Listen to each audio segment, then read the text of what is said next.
След познаването ти ще да кажеш нещо, кажи. Да, смятам, че доказахме, че сме големи познавачи на бира.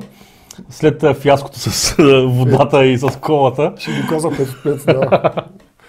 Бирата е по-лесно, отколкото... Да. И то като я виждаш, отколкото кола, когато не я виждаш. Абсолютно. И след твоят успех от светлите бирки 5 от 5. Без лъжа, без измама, всичко беше как трябва. Да преминем към тъмните бирки, защото сега е сезонът на тъмните бирки, въпреки че докато кача видеото може да мине сезонът на тъмните бирки. 20 градуса навънка, идеално. Аз затова съм си облякал дълъг ръкав. За тъмните бирки съм избрал биркито с тъмен, който пил ли си го? Не. На мен ми хареса много, но съотношение цена-качество е добре, но тази година нещо го покачиха и него повече. Изобщо не ми хареса как бирките скочиха. Нишка калфа, която не съм я чувал до сега, но отидох в Метро, защото този бирто само в Метро го има, не съм го виждал от други магазини и смятах всичко да купя от Метро, но нямаше там, за жалост. После ходих в други магазини и видях нишка калфа. Каква по народността е бира? Сръбска е. Сръбска? Да. Като гледам бутилката, светло изглежда. Остави да е светъл. Пише темно, да. Тъмен пиво. От ниш. Столично тъмно пиво ли си го? Класика. Класика. На мен даже ми хареса повече от Гинес. Този разговор не сме говорили. Не, обаче тук усещам как се взема някой лев от столично и значи не делиш, нали беше канала на Петко и Златко, обаче изведнъж, когато трябва да се вземат някакви спонсорски, вече е канала само на Петко. Разбрах, да. Това видео е спонсорирано за Горка АД. Столично тъмно, ако излезе на английския пазар, съм сигурен, че доста англичани ще купуват повече от Гинеса, но се надявам да не излезе, защото цената е от 2 лева, ще скочи изведнъж на 5 лева. Други се Гинеса, разклачи кутиката, да усетиш топчето вътре, как разбива пяната, това си е пиниза. Класиката е трябва на тъмно и пак на Загорка АД. Мисля, че трябва да се обърна към демонстрация фактурата. Да.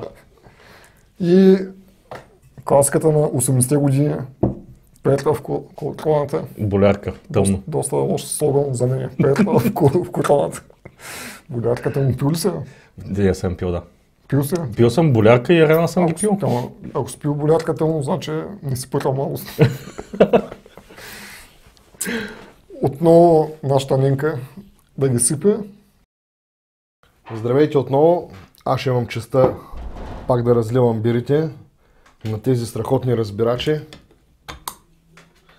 И този път отново ще ползвам моята спешъл отварачка.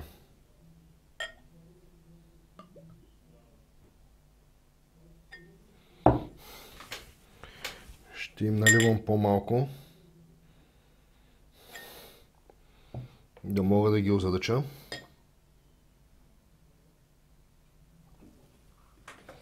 Добре.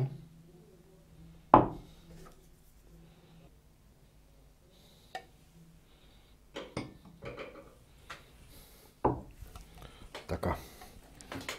Мисля, че сме готови. И можем да ги извикаме.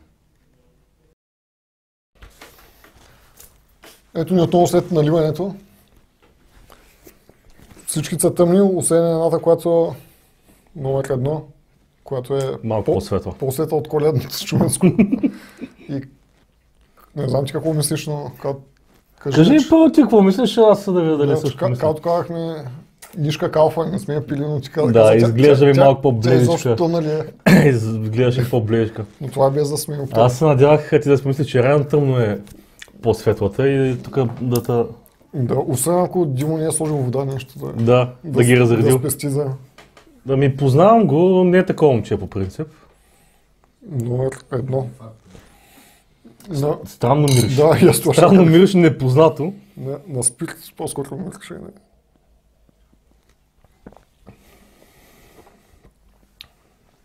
Сега хубавото е, че аз знам цената, ти не знаеш ли. Не. Което ще ми подскаже малко, но към момента да... Някой ще има вкус на лукс, така ли? Бих заложил на нишка калфа. Също бих заложил на нея, тъй като въобще това ми е абсолютно непознат вкус. Най-вече за традицията, да и аз. Да, и вкусът е абсолютно непознат. Странен, различен. Но да, въпреки че аз на болятка не знам колко е. Но да аз се надявам, че поне да са сложили оцети или повече. Да. Аз сложих въпросителни на тая бира, защото въобще не съм чул. Да. Аз сложих само гал на К. Втората, от вече мога да познах коя е. Значи, най-тъмната. То най-тъмната. Чашката е на столично. Най-плътната, чашката е на столично и единствената запазила пияна. Все още въпреки, че Димо преди един час е изпил. Да ская пак.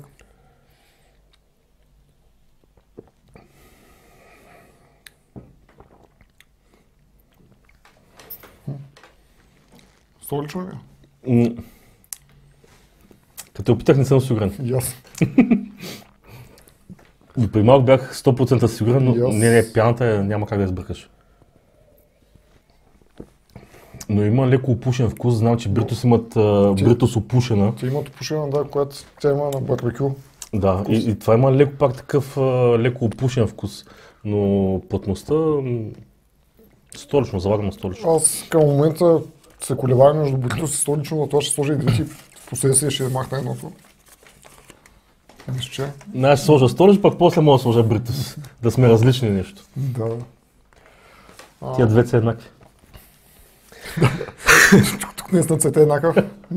Дали може е еднакъв? И даже и количество е еднакво. Браво на Ненка. Браво. Това е.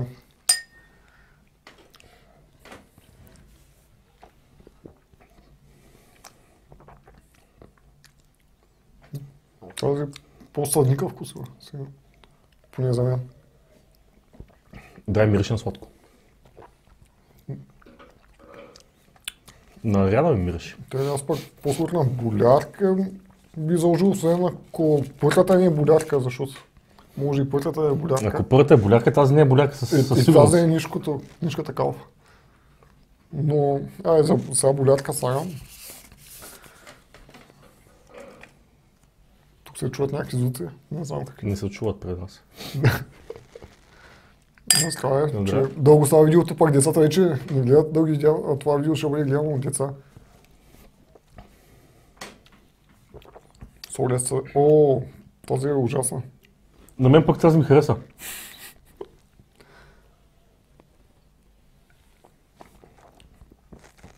Не, На мен ми хареса. не, това е, преди малко е сложи болярката.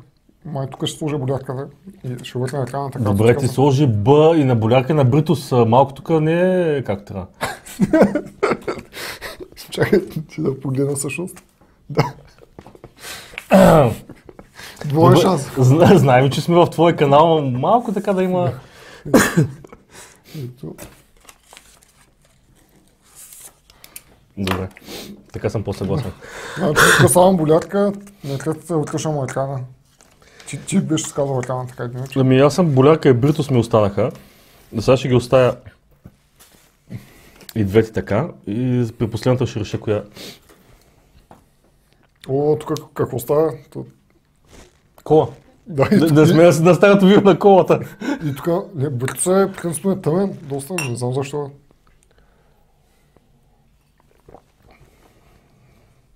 Ариана. Да, и аз сега си мисля за екрана. Което обаче означава, че другите две какво. Или просто много бъркахме вкусовете вече. Да, тази ми хареса. Когато ти каза, че това е Бритус. Добре, сега и аз ще сложа екрана тук, което означава обаче, бъркоса, да, което означава, че тук, кои ми останаха, столично и Бритус. Значи, доколко познавам Ненка, е абсолютно предвидима и в така чаша, която наподобява столично, ще сложи столично. Но със всяка следваща вкусове се умесват все повече и повече. Не му подсказвай там да клатиш главата. Да, ще я послушам и ще сложа столичното. Не послушай непцето си. И Бритуса в чашата Бритус. Ние еднакви ли сме? Аз вече не знам, ти сменя тук, след толкова сбира почна да смееш. Добре, първата е... Нишка калфа. Нишка, да. Втората е столично. Да. Аз. Третата е Бритус. Да. четвъртата болярка. Да, Пак същото. Не трябва да каня гости, които мислят. Ако и да видим резултатите са на лице, ако искаш да спът ти прочете. Първото го познахме, Нишка Калфа. Да. Втората е Бритус. Ето, бях на шанс да спечеля добре. Доста... То може би и учащи се лъжи, защото част ни са еднакви, тук е по-малко количество и тъмнината. Виж, продължава пяната да е плътна. Да, но Добре, браво на Бритус. просто по-малка е широчината и може би цвета за това така. Браво на Бритус. Значи ако сте свързали с загрука с него, Бритус може да... Аз съм човек. Аз Бритус един път иска да участват в някакво мое видео, но не получих отговор от тях, защото бях им писал. Столично 3. Да, столично. Да. Когато кажеш вече, че е столично, го усещаш, че е столично. Обаче като не го видиш, боляка е реално, тук познаваме 100%. Да. Значи болярката, както очаках, изобщо не е моята стълна бутка. Да. Ти я хареса. Ти казваш, че ти хареса. Да, но Бритуса беше по-добре. Да. От тези определено Бритуса, даже и от столичното, повече ми харесва. Ами, Бритус? това беше всичко, приятели. Имаш ли нещо да кажеш на финал? Не. Доказахме отново, че Че мислим еднакво. мислим еднакво и че обичаме вода. Както за край да кажеш шегата, и ти ли мислиш също като мен е Б2? Да, бе едно. Като това е от бирта 1 и бирта 2. Да. А не от бананите. Добре. Това беше. До нови срещи!